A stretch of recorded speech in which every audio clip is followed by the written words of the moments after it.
హల్లెలూయా. మీ అందరినీ చూసినప్పుడు మీ అందరి వెనకాల నాకు మీరెవ్వరు కనిపించట్లేదు. మీ అందరి వెనకాల నాకు యేసయ్యే కనిపిస్తున్నారు.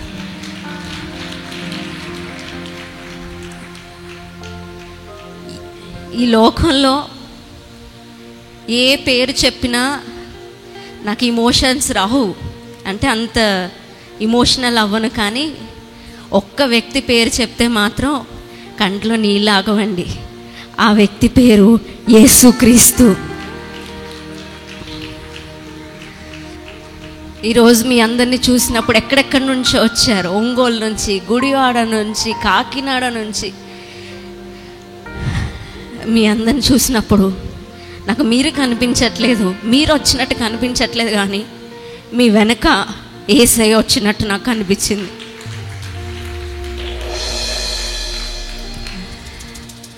నా సాక్ష్యానంతటిని ఒక్క మాటలో చెప్పాలంటే, రీసెంట్గా ఒక పాట వచ్చింది కదండి, ఏమైనా చేయగలవు, కథ మొత్తం మార్చగలవు. ఏమైనా చేయగలవు, కథ మొత్తం మార్చగలవు, నీ నామముకే మహిమంతా తెచ్చుకుందువు.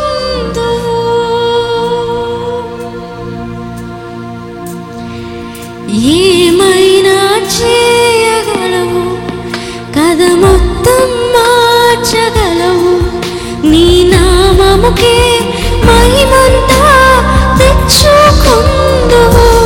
యేసయ్యా, యేసయ్యా, నీకే నీకే సాధ్యము. యేసయ్యా, యేసయ్యా, నీకే నీకే సాధ్యము. ఏమైనా చేయగలవు, కథ మొత్తం మార్చగలవు, నీ నామముకే మహిమంతా తెచ్చుకుందువు. హల్లెలూయా. ఈ పాట నా జీవిత కథలో ఎలా నెరవేరిందో నేను చెప్పాలని ఆశపడుతున్నాను. నేను వెరీ షార్ట్ టైం స్పీకర్ అండి. మా చర్చ్ విశ్వాసాలను అడిగితే తెలుస్తుంది. అరగంట మించి ఎక్కువసేపు ప్రసంగం చేయను. నేను పుట్టినప్పటి నుంచి నా తల్లిదండ్రులు నా హృదయంలో ఒక మాటని నాటారు. హృదయంలో నాటగలిగిన శక్తి దేనికి ఉందంటే నోటి మాటకి. చిన్నప్పుడు తిట్టిన తిట్లు, చిన్నప్పుడు జరిగిన విన్నకూడని మాటలు మనం వింటే అవి పెద్దయ్యాక కూడా గుర్తుంటాయి, పెద్దయ్యాక కూడా బాధిస్తాయి. నా తల్లిదండ్రులు ఇద్దరూ చిన్నప్పటి నుంచి నా హృదయంలో ఒక మాటని విత్తారు. నేను పట్టించుకున్నా పట్టించుకోకపోయినా వాళ్ళు ఒక మాటని పదే పదే చెప్తూ నా హృదయంలో ఆ మాటని నాటుతా వచ్చారు.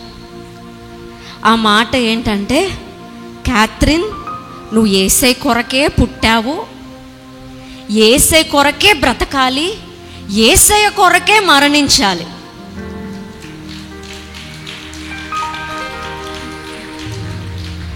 ఈ మాట నేను విన్నప్పుడు నా చిన్నప్పుడు చెప్తారులే, ఇలాంటి మాటలు చాలా వినేసాం అనుకునేదాన్ని. కానీ ఈ మాటే నన్ను సేవకి బలవంతం చేస్తుందని ఏనాడు అనుకోలేదు నేను. చిన్నప్పుడు నా పేరెంట్స్ కష్టాలు చూసి నాకు అనిపించేది ఉద్యోగమే చేయాలి. వాళ్ళు పడిన కష్టాలు నేను పడకూడదు, నేను వాళ్ళకి హెల్ప్ చేయాలి. ఒక నెలకు ఒక 4 లక్షలు సంపాదించి ఒక 3 లక్షలు వాళ్ళకి ట్రాన్స్ఫర్ చేసి 1 లక్ష నేను ఉంచుకోవాలి. ఇలాంటి కలలు కనేదాన్ని. సేవ చెయ్యాలి అని అనుకోలేదు. అలా నేను సేవకి దూరం అవుతూ వచ్చాను. మీరు చిన్నప్పుడు చూస్తే నా పెద్ద వీడియోలు కూడా ఏమీ కనిపించవు. నా చెల్లి వాడబడేది, కానీ నేను అంత వాడబడేదాన్ని కాదు. ఎందుకంటే నేను అనుకునేదాన్ని సేవ నాకు కాదు, నేను చెయ్యాల్సింది కాదు. ఇంకొకటి కూడా అనుకునేదాన్ని, నాకు చిన్నప్పుడు ఏమీ వచ్చేది కాదు, పాటలు పాడడం వచ్చేది కాదు. మైక్ పట్టుకుంటే గడగడ ఉనికేదాన్ని. నేను అనుకునేదాన్ని, ఇలాంటి వాళ్ళు సేవ ఎలా చేస్తారు? సేవ ఇలాంటి వాళ్ళకి కాదు, పనికిరాని వాళ్ళకి సేవ కాదు. సేవ చేయాలంటే చాలా తలాంతులు ఉండాలి. నాకు అవేమీ లేదు, సేవకి నేను పనికిరాను అని అనుకునేదాన్ని. అలా నా చదువు ముగించుకుని వచ్చాను, జాబ్ చేద్దామనే వచ్చాను. కానీ నా చిన్నప్పుడు నా తల్లిదండ్రులు నాటారు కదండి ఒక మాట, నువ్వు సేవ, దేవుని కొరకే పుట్టావు, దేవుని కొరకే బ్రతకాలి, దేవుని కొరకే చనిపోవాలి. ఈ మాట నన్ను ఒక కలలాగా వెంటాడుతూ వచ్చింది. ఏంటి ఈ మాటకి నాకు ఉన్న సంబంధం ఏంటి, ఈ మాటకి నాకు ఉన్న సంబంధం ఏంటి అని ఆలోచించడం మొదలుపెట్టి దేవుని సేవకు వచ్చాను. నేను కారుణ్యాలు చదువుకుని 5 సంవత్సరాలు చదువు పూర్తి చేసుకుని రాజమండ్రి వచ్చే టైంకి ఇక్కడ అన్ని పనులు చేయడానికి అందరూ ఉన్నారు. పాటలు పాడేవాళ్ళు ఉన్నారు, వర్షిప్ చేసేవాళ్ళు ఉన్నారు, వాక్యం చెప్పేవాళ్ళు ఉన్నారు, అన్ని పనులు చేసేవాళ్ళు ఉన్నారు. నాకు ఏ పని లేదు. మధ్యలో వచ్చి దూరతానంటే ఊరుకుంటారా? నాకు ఇచ్చేయండి అంటే ఇప్పటి వరకు చేసిన వాళ్ళు మీకు ఎలాగ అనిపిస్తున్నారని అడుగుతారు కదా. వచ్చిన తర్వాత కారుణ్య నుండి వచ్చాను, జాబ్ వదిలేసి వచ్చాను. సేవకి సమర్పించుకున్న తర్వాత ఖాళీగా ఉండేదాన్ని. డాడీకి కూడా చెప్పేదాన్ని, నేను ఖాళీగా ఉన్నాను డాడీ. అది సేవకులకే ఆ బాధ తెలుస్తుంది.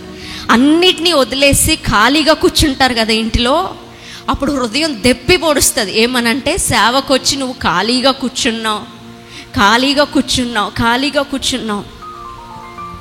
నా ఫ్రెండ్స్ అందరూ జాబ్ చేస్తూ ఉంటే నాకు అనిపించేది, ఏదైనా స్కూల్లో ప్రిన్సిపల్గా చేరదామా రాజమండ్రిలో ఉండి, ఎందుకు ఖాళీగా ఉండడం అనిపించేది. మళ్ళీ నాకు నేను దేవుని సేవే కదా నేను చెయ్యాలి, ఆ మాట నన్ను వెంటాడుతూ ఉంది. అందుకని చెప్పి సువార్త చేసేదాన్ని. ఈ ఇంటికి ఆ ఇంటికి వెళ్ళి వీధులు పెట్టుకుని రాసుకుని సువార్త చేసేదాన్ని. కరపత్రాలు ఇచ్చేదాన్ని. నేను రాసిన కరపత్రాలు చాలామంది సేవకులు వాళ్ళ చర్చెస్లో వాడుతున్నారు. కరపత్రాలు రాసి పంచి పెట్టేదాన్ని. అలా చేస్తూ ఉన్నాను. ఒకరోజు ఒక మీటింగ్కి వెళ్ళాను, 3 రోజులు కూడిక. వాళ్ళెవ్వరికీ తెలియదు, ఎందుకంటే క్యాథరిన్ కనుమరుగైపోయింది, ఎవరికి కనబడట్లే. వాళ్ళెవ్వరికి తెలీదు నేను పాటలు పాడగలను, ఇప్పుడు సేవకు వచ్చానని కూడా ఎవరికి తెలీదు. క్యాథరిన్ వాడబడదు, అలా పక్కన ఉంటుంది అంతే అని అనుకున్నారు. 3 రోజుల కూడికలో కానుకల పాట కూడా నాకు ఇవ్వలేదు. అక్కడున్న అందరూ వాడబడ్డారు. బయట నుంచి వచ్చిన వాళ్ళు వాడబడ్డారు, కరిష్మా, డాడీ, మమ్మీ, మా టీం అందరూ వాడబడ్డారు. కానీ 3 రోజులు నా పొజిషన్ ఏంటంటే, అదే గ్రౌండ్లో ఆ చివర కూర్చుని, ఆ సైడ్లో చైర్స్ ఉంటాయి కదా, అక్కడ కూర్చుని ఏడుస్తూ ఉన్నా. ఏమని ఏడ్చానో తెలుసా? వాడుకోవా ప్రభువా, నన్ను వాడుకోవా, నన్ను ఇలానే వదిలేస్తావా, నన్ను వాడుకోవా అనేది నా యొక్క పెద్ద హృదయ కేక ఆ రోజుల్లో.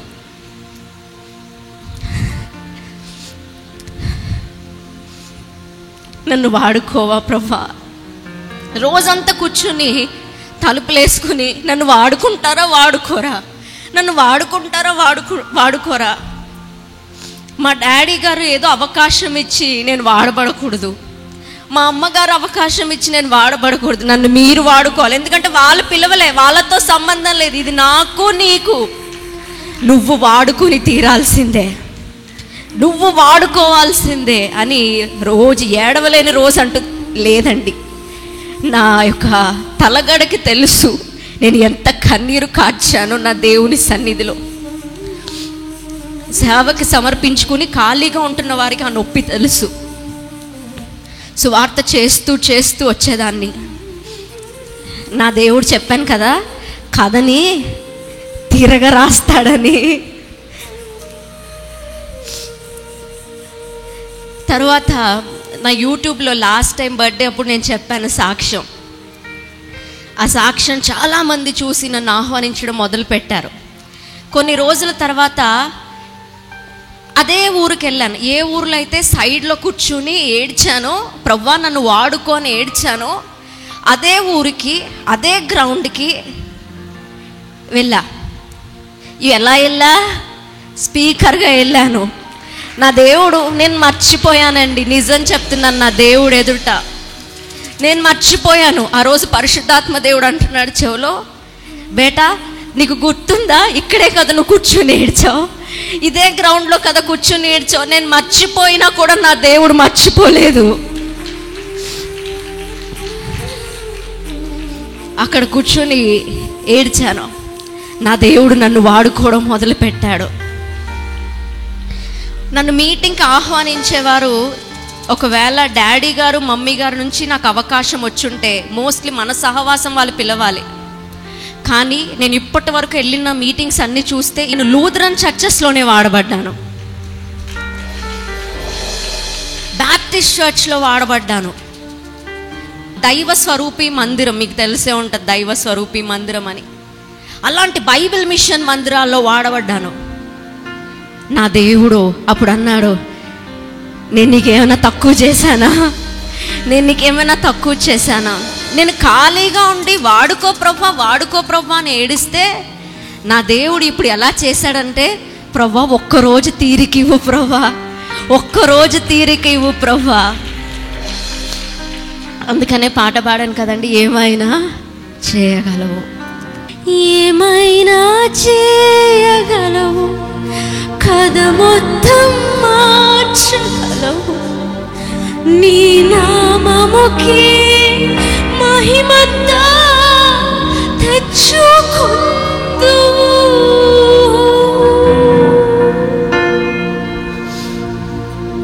హల్లెలూయా. ఇప్పుడు పరిశుద్ధాత్మ దేవుడు తన పని మొదలు పెట్టేశాడు. కొంతకాలమే గొర్రెల కాపరి, కొంతకాలమే, తర్వాత మరుగుగా ఉండేది లేదు. ఏమైందంటే, నేను యూత్ మీటింగ్ నడిపించేదాన్ని ప్రతి శనివారం.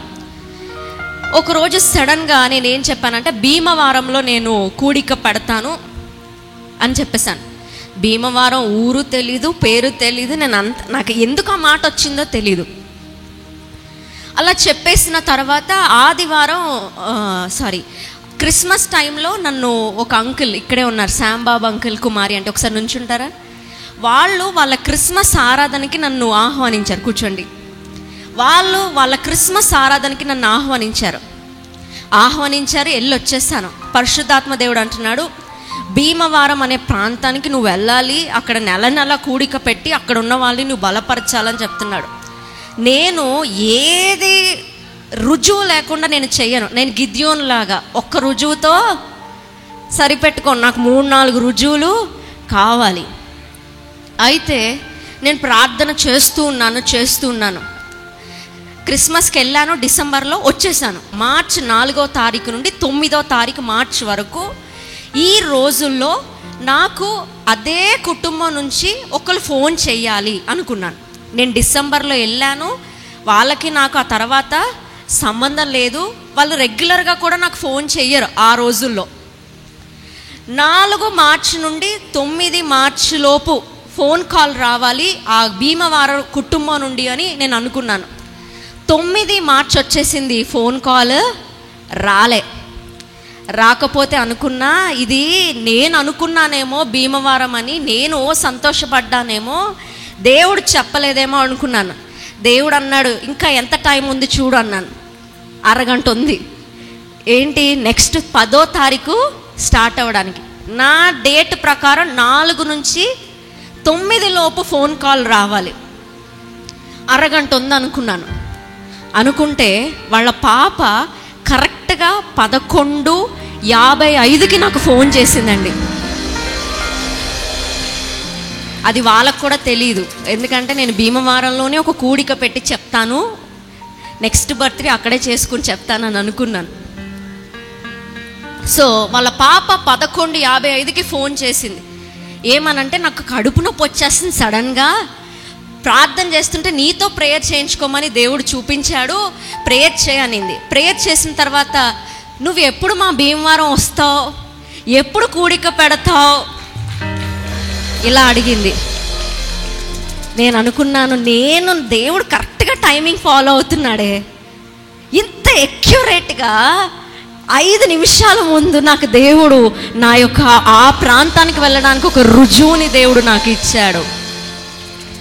ఆ తర్వాత డాడీ మమ్మీ ఒప్పుకోవాలనుకున్నాను, వాళ్ళు ఒప్పుకున్నారు. డాడీ మమ్మీ ఎప్పుడు ప్రోత్సహిస్తారు, సేవ అంటే ఎక్కడ ఆపరు, వెళ్ళు ఎక్కడ సేవ చేయాలో అక్కడ చేయన్నారు. తర్వాత ఏప్రిల్ 4వ తారీఖు నేను స్థలం చూడడానికి వెళ్తున్నా.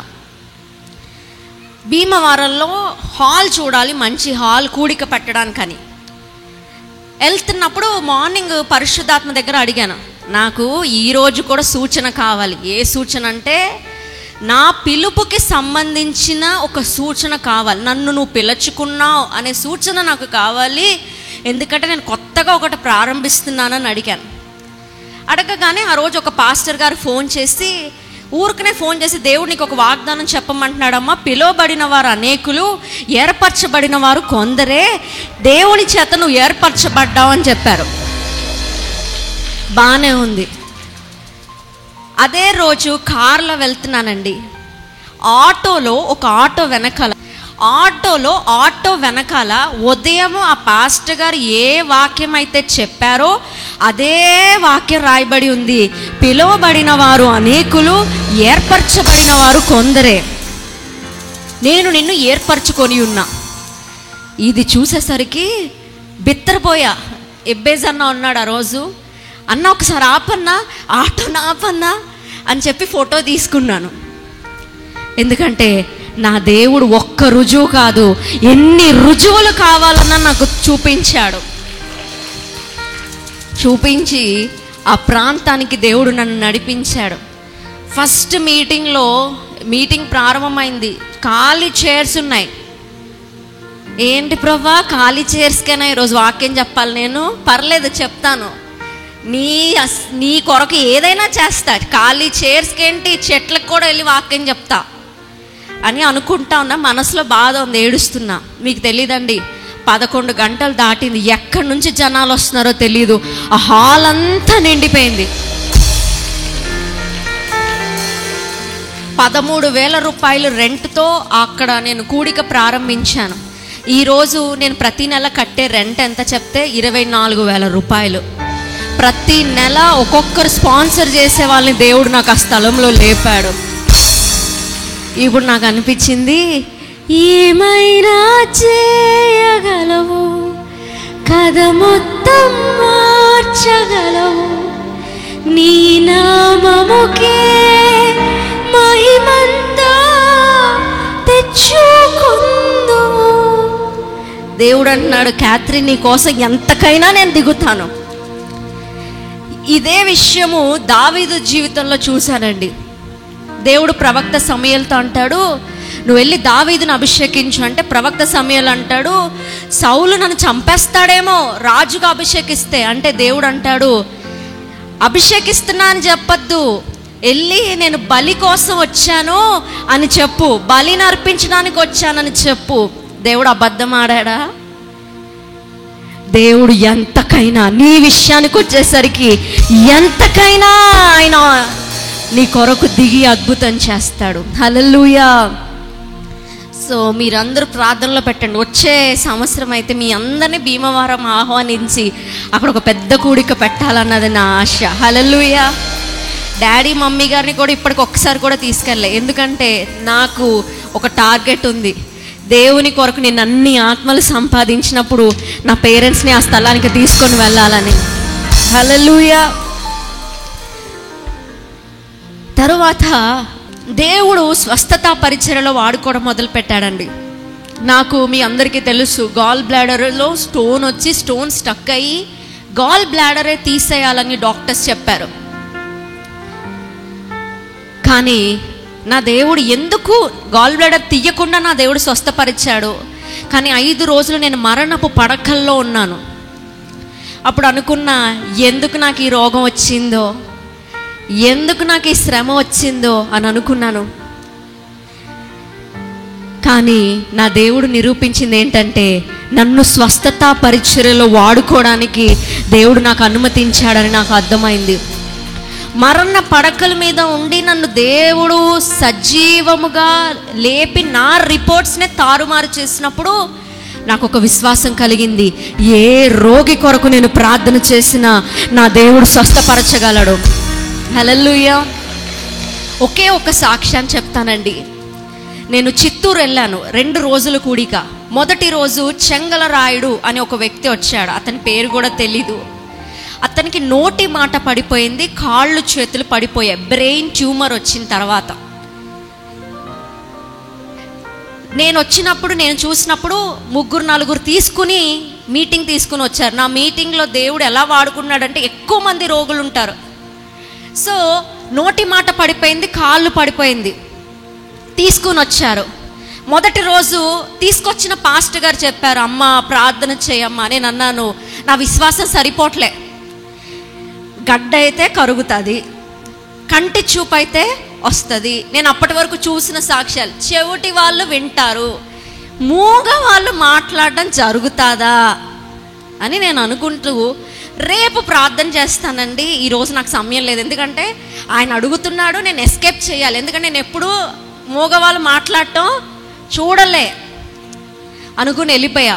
నెక్స్ట్ రోజు వెళ్ళి, ప్రవ్వా అతను మాత్రం నాకు కనిపించకూడదు తండ్రి, ఎక్కడ చూస్తే అక్కడ నన్ను పట్టుకుని నాకు స్వస్థత కావాలని అడుగుతున్నాడు, అతను మాత్రం కనిపించకూడదంటే ఇలా మీటింగ్కి ఎంటర్ అవుతున్నాను. ఎదురుగా వచ్చి నుంచున్నాడు, సిస్టర్ గారు ప్రార్థన చేయండి, ఇతనికి స్వస్థత రావాలి అని.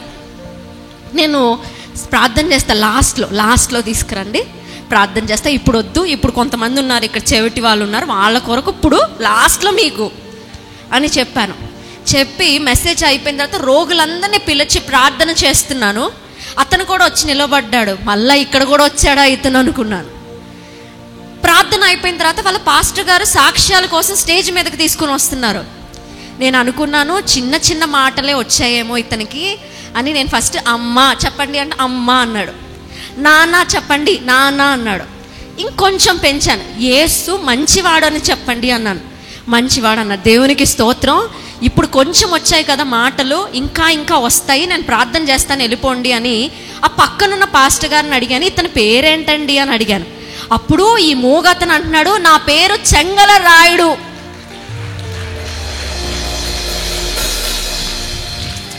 మళ్ళా నేను ఆ పక్కనున్న పాస్టర్ గారిని అడుగుతున్నా, ఇతను ఏ ఊరండి అని అడుగుతుంటే ఇతను అంటున్నాడు, మాణిక్యరాయపల్లి.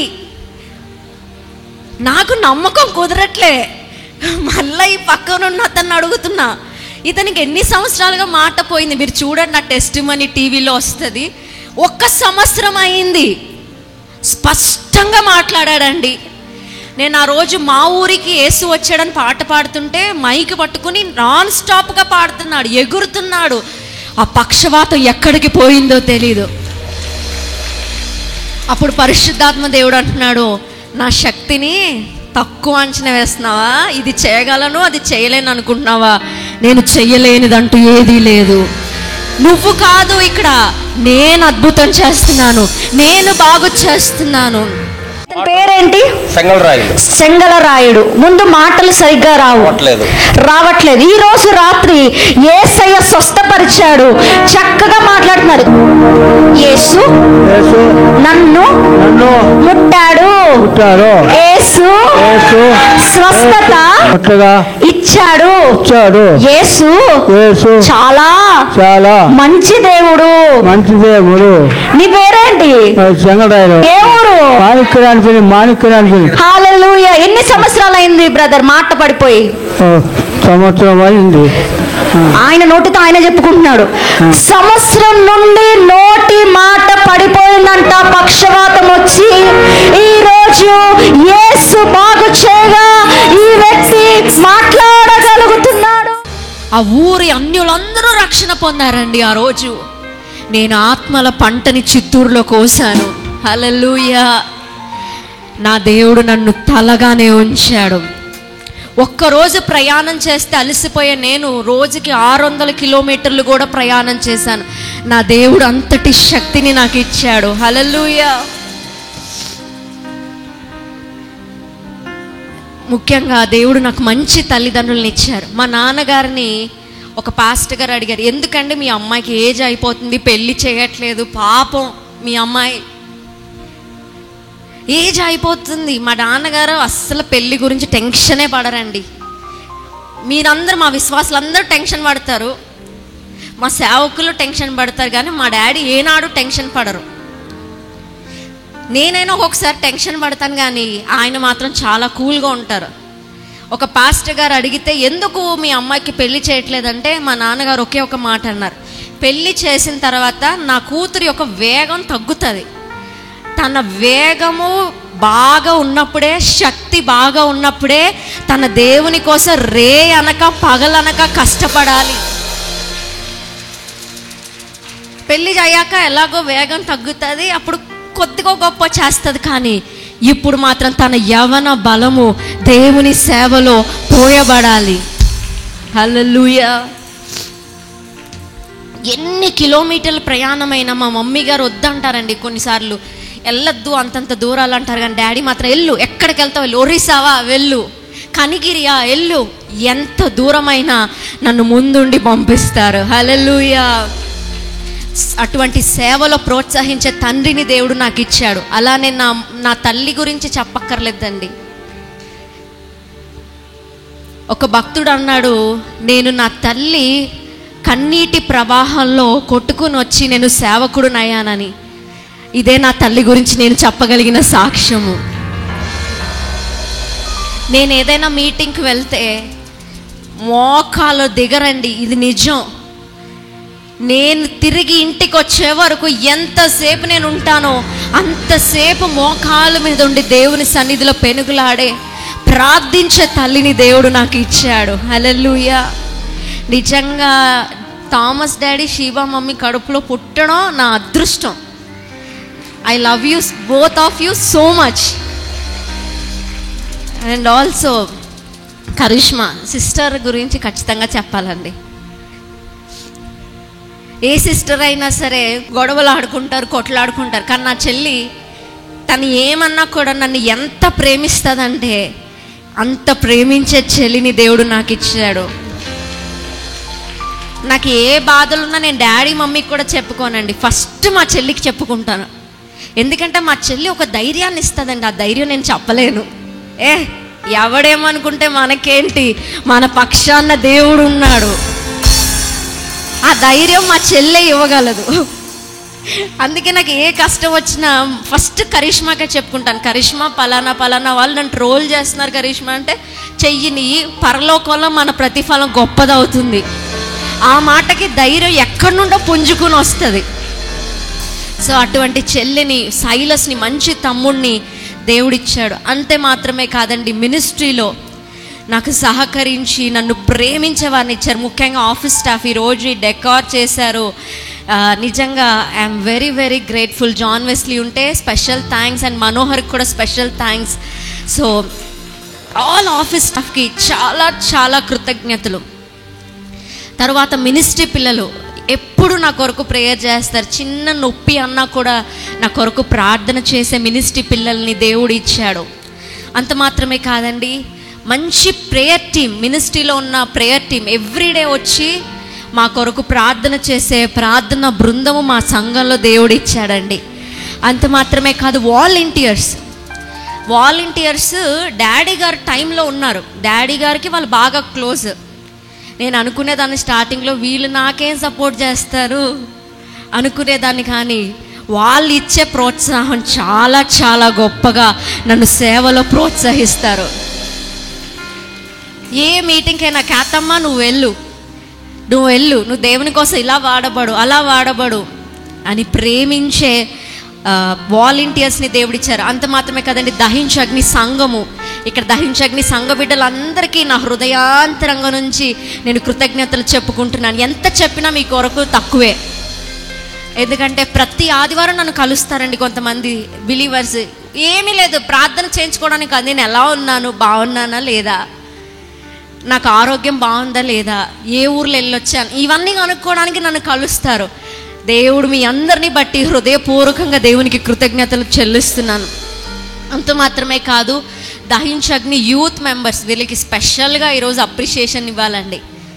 నేను మీటింగ్ నడిపిస్తాను అనుకుంటారు మీరు, నా వెనకాల పెద్ద పెద్ద అంకుల్స్ ఉన్నారేమో, మీటింగ్ అంతా జరిగించడానికి పెద్ద పెద్ద వాళ్ళు నా వెనక ఉన్నారేమో అనుకుంటారు. కానీ మీటింగ్ అంతా నడిపించేది ఎంతంటే 16-17 సంవత్సరాల వయసున్న పిల్లలే. సో ఒక్కసారి దహించగ్ని యూత్ ఉంటే ఒకసారి నుంచుంటారా? నుంచోండి. కార్నియా, వేర్ ఇస్ ఫ్రాన్సిస్? గర్ల్స్ ఎక్కడున్నారు? వాళ్ళ యాబ్సెంట్ ఏమో, వాళ్ళ కొంచెం సిగ్గు కూడా. Okay, if you are there please stand up.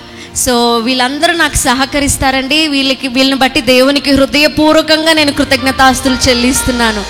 హల్లెలూయా. కూర్చోండి. అంత మాత్రమే కాదు, దహించగ్ని సేవకులు ఈరోజు ఎంత ప్రేమగా ఈరోజు వచ్చారండి. నిజంగా నేను చెప్పాను కదా స్టార్టింగే, మీరు కనిపించట్లే, మీ వెనకాల నాకు జీసస్ కనిపిస్తున్నారని. సో మా సుధాకర్ మామయ్య ఈరోజు ఆన్లైన్ ప్రేయర్ పెట్టుకుని మానుకుని ఈరోజు నా కోసం వచ్చి నన్ను బ్లెస్ చేశారు. మామయ్య మీకు హృదయపూర్వక కృతజ్ఞతలు. అలానే దయాకర్ మామయ్య వచ్చారు, మీకు హృదయపూర్వక కృతజ్ఞతలు. అలానే చెన్నై నుంచి మా పెరియప్ప వచ్చారండి. పెరియప్ప, thank you so much for coming. నేను మార్నింగ్ అడిగాను, ఎందుకు వచ్చారు మీరు, డాడీ పిలిచారా అంటే, మీ డాడీ పిలవలే, నేనే వచ్చా అని చెప్పారు. థ్యాంక్ యూ సో మచ్ పెరియప్ప. తర్వాత పాస్టర్ ఇమాన్యుయల్ గారు గుడివాడ నుండి వచ్చారు, థ్యాంక్ యూ సో మచ్. అలానే pastor Sekhar garu, thank you so much. Pastor Israel garu, thank you so much. Pastor Joseph garu ఉన్నారా? Pastor Joseph garu, thank you so much. Pastor Dhanya, thank you so much. Pastor Daniel Vijayawada నుండి వచ్చారండి, thank you so much. Pastor Varaprasad garu Ongole నుంచి వచ్చారు, thank you so much pastor garu. Pastor Ravikumar and Helen garu, thank you so much. Pastor Israel garu, మీకు కూడా thank you so much. అలానే pastor Alex garu ఉన్నారు, thank you so much. అలానే pastor Lazarus garu ఉన్నారు, thank you so much. Pastor Paramjyoth aunty ఇక్కడ ఉన్నారు, aunty thank you so much for coming. అలానే pastor Daniel garu Amalapuram దగ్గర నుంచి, తాడేపల్లిగూడెం నుండి వచ్చారు, థ్యాంక్ యూ సో మచ్. అలానే ఇక్కడున్న పాస్టర్స్ అందరికీ, ఇంకెవరైనా పాస్టర్స్ నేను మర్చిపోతే నన్ను క్షమించండి, నా దగ్గర వచ్చిన లిస్టే నేను చదివాను. Thank you so much. ఈరోజు వచ్చిన సేవకులందరికీ, విశ్వాసులందరికీ యేసయ్య పేరట హృదయపూర్వక కృతజ్ఞతలు. హల్లెలూయా. సో నన్ను అనుదిన ప్రార్థనలో జ్ఞాపకం చేసుకోండి. నన్ను ప్రేమించి వచ్చిన మీ అందరికీ ఈరోజు మనసారా నేను హృదయంలో, నా గదిలో నేను ప్రార్థన చేసి వచ్చాను. ఏంటంటే, ప్రభువా నన్ను ప్రేమించి ఒక దైవ సేవకురాల్ని ఘనపరచాలని ఈరోజు ఎవరెవరైతే వచ్చారో ప్రభువా, వాళ్ళ బిడ్డలు ఉన్నత స్థానంలో గొప్పగా శ్రేష్టంగా దీవించబడాలి అని దేవుని సన్నిధిలో నేను మొరపెట్టి వచ్చానండి. అలాగా దేవుడు మీ పిల్లలందరినీ దీవించబోతున్నాడు. నాకంటే ఉన్నత స్థితిలో దేవుడు మీ పిల్లలందరినీ ఉంచబోతున్నాడు. Thank you so much. కొంతమంది డునామి స్టూడెంట్స్ వచ్చారు కాకినాడ నుంచి, thank you so much. So ఈ సాక్ష్యాన్ని ఇలా ముగిస్తున్నానండి. హల్లెలూయా. నీ స్వరము వింటూ నీ చిత్తం చేయాలి, నీ చిత్తం చేస్తూ